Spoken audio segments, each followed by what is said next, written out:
आखिरकार उत्तर प्रदेश में योगी मंत्रिमंडल का विस्तार हो गया और 4 नए मंत्रियों ने इस शपथ को लिया है। राजभवन में हुए शपथ ग्रहण समारोह में ओपी राजभर ने आखिरकार दूसरी पारी अपनी शुरुआत करते हुए मंत्री के तौर पर शपथ ली है और उसके बाद में दारा सिंह चौहान, उसके साथ में अनिल कुमार और सुनील शर्मा ने भी ये शपथ ली है। तस्वीरें हम आपको दिखाते हैं। इस वक्त हमारी मौजूदगी ठीक राजभवन के सामने है और अभी शपथ ग्रहण खत्म हुआ है और उसके बाद देखिए कैसे बड़ी संख्या में जो समर्थक हैं वो इस वक्त मौजूद हैं अपने नए मंत्री के स्वागत के लिए। और जिस तरीके से लगातार मंत्रिमंडल के विस्तार की सुबुगाहट काफ़ी समय से चली आ रही थी, उसके बाद में आज ये तय हो गया कि 4 नए चेहरे योगी सरकार में अपनी शोभा बढ़ाएंगे। एक एक करके मंत्रियों के निकलने का सिलसिला शुरू हो चुका है।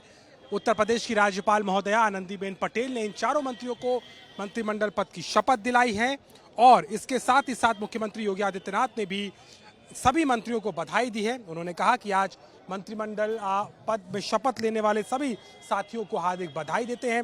इसके साथ ही साथ उन्हें पूरा विश्वास है कि ये सभी मोदी की गारंटी को धरातल पर उतारने के लिए विकसित उत्तर प्रदेश के संकल्प में सिद्धि में महत्वपूर्ण भूमिका निभाएंगे और आप सभी का उज्जवल कार्यकाल के लिए मंगलमय शुभकामनाएं। ये उन्होंने प्रतिक्रिया एक्स पर अपनी दी और इसके साथ ही उत्तर प्रदेश में अब लोकसभा चुनाव से पहले इन चारों मंत्रियों के शामिल होने का सीधा असर चुनावी समीकरणों पर देखा जा रहा है। ओपी राजभर जो कि पूर्वांचल से आते हैं, उत्तर प्रदेश में पहली सरकार में मंत्री रहे हैं, लेकिन उसके बाद वो समाजवादी पार्टी के साथ जुड़ गए। उसके बाद में गठबंधन किया समाजवादी पार्टी के साथ और उसके बाद एनडीए में हाल ही में पिछले साल शामिल हुए थे और आखिरकार वो मंत्री बनाए गए हैं। इसके अलावा दारा सिंह चौहान जो कि पहले भी मंत्री रह चुके हैं, लेकिन 2022 के विधानसभा चुनाव से पहले वो समाजवादी पार्टी में चले गए।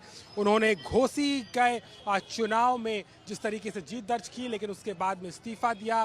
फिर उपचुनाव होता है, उपचुनाव में वो हार जाते हैं, लेकिन अब भाजपा ने उनको डॉक्टर दिनेश शर्मा की सीट पर विधान परिषद भेज करके उन्हें सदस्यता दिलाई और अब आज मंत्रिमंडल की भी शपथ दिला दी है। वहीं अनिल कुमार आरएलडी के नेता हैं और सीधे तौर पर देखें तो आरएलडी से जिस तरीके का गठबंधन एनडीए में हुआ है, जयंत चौधरी अब एनडीए के चेहरे हैं, तो उस तौर पे भी अनिल कुमार की मौजूदगी काफ़ी मायने रखती है। लेकिन एक चेहरा जो कि भाजपा की तरफ से एक और रखा गया वो है सुनील शर्मा का, जो कि साहिबाबाद से विधायक हैं। बड़े मार्जिन के साथ 2022 के चुनाव में जीते थे और खासतौर पर पश्चिमी इलाके में अपने समीकरणों को साधने के हिसाब से ये काफ़ी मायने रखता है। इन चारों मंत्रियों के शपथ ग्रहण के साथ ही उत्तर प्रदेश में अब चूंकि माना जा रहा है कि लोकसभा चुनाव का ऐलान जल्द होगा, तो उसके बाद कहीं ना कहीं इन चारों की भूमिका काफ़ी महत्वपूर्ण होगी।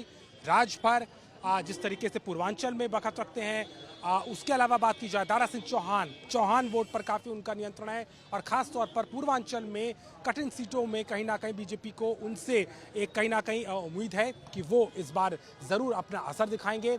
वहीं अनिल कुमार जो कि आरएलडी के नेता है और आरएलडी जिस तरीके से पश्चिमी उत्तर प्रदेश में बीजेपी साधने की कवायद कर रही है किसान आंदोलन और तमाम बातों के बीच, वो भी कहीं ना कहीं असर दिखाते, खास तौर पर जाट बाहुल चूंकि वो दलित बिरादरी से आते हैं तो उसका भी असर देखा जा रहा है। और ब्राह्मणों के तौर पर अगर देखें तो सुनील शर्मा जो कि सवर्ण हैं, उनको भी एक जगह मिली है जो कि उस क्षेत्र में कहीं ना कहीं चुनावी समीकरणों को साधने का काम करेगी। लेकिन आज के शपथ ग्रहण के बाद कहीं ना कहीं एक बड़ा उत्साह भी देखा जा रहा है। तमाम जो कार्यकर्ता हैं वो आपको नजर आएंगे और वो जो है इस वक्त इंतजार कर रहे हैं कि जब उनके नेता सामने आएंगे तो उनका स्वागत करेंगे। कितना उत्साह है, मंत्री बन गए हैं, उत्साह बहुत बहुत बहुत ज्यादा, वो कहा नहीं जा सकता कि कितना उत्साह है। लंबे समय से इंतजार जी हो रहा था कि बने मंत्री लंबा समय इंतजार, तो मंत्री जी तो कहते थे कि कभी भी मंत्रिमंडल का विस्तार होगा तो हम मंत्री बन जाएंगे। हाँ, और उम्मीद थी कि उम्मीद खो दी? नहीं, उम्मीद ठीक है, उम्मीद क्या खो गए थे, अपने बल पर, अपने मतदाताओं के बल पर, अपने संगठन के बल पर कहीं अपना पहुआ भारी कर लेते हैं। सबका क्या असर पड़ेगा आपको लगता है? मंत्री पद की शपथ ले ली है, कितना असर होगा? क्या चुनाव में भी अब मदद करेंगे पूरी तरीके से? इंतजार। जी, मैं जौहराबाद विधानसभा मंत्री जी के विधानसभा से हूँ, संतोष राजभर। तो जौहराबाद में तो उनका सिक्का चलता है। जी, उसमें कहने की बात नहीं है। सीटें सब निकल रही है, लोकसभा आसान रहेगी। हाँ, आसान रहेगी ना, आजमगढ़, मऊ, बलिया पूरा इलाका उनके पूरा आसान रहेगा। कारण यह है कि जो विपक्ष है अपना घुटना टेक दिया है। जब घुटना टेक दिया है तो इसी तरह लाजिब है कि जब माननीय हमारे ओम प्रकाश राजभर जी जब बीजेपी के साथ आए हैं तो और पल रहा हम लोग का राजभर पाला बदलते रहते, कहते जहाँ जरूरत होती वहाँ चले जाते हैं। कौन नहीं बदलता है, कौन नहीं बदलता है, सब लोग बदलते हैं, कौन नहीं बदल रहा है, सभी लोग बदल रहे हैं। बसपा देखिए कौन पार्टी नहीं जाती है, बसपा भी जाती है, सपा भी जाती है, हर लोग बदलते हैं अपनी पार्टी। और हम एनडीए के साथ ही रहेंगे। जी बिल्कुल रहेंगे। चलिए, तमाम समर्थक हैं और कहीं ना कहीं इस बात से खुश हैं कि आखिरकार ओपी राजभर को मंत्रिमंडल में स्थान वापस मिला है। लगातार इस बात की चर्चाएं जोरों पे थी, लेकिन उत्तर प्रदेश के योगी सरकार के मंत्रिमंडल विस्तार की चर्चाओं के बीच में आखिरकार ये हो गया। 4 नए मंत्री शामिल किए गए और लोकसभा चुनाव से पहले उम्मीद की जा रही है इन चारों के आने के बाद कहीं ना कहीं अलग अलग क्षेत्रों में इसका असर दिखेगा।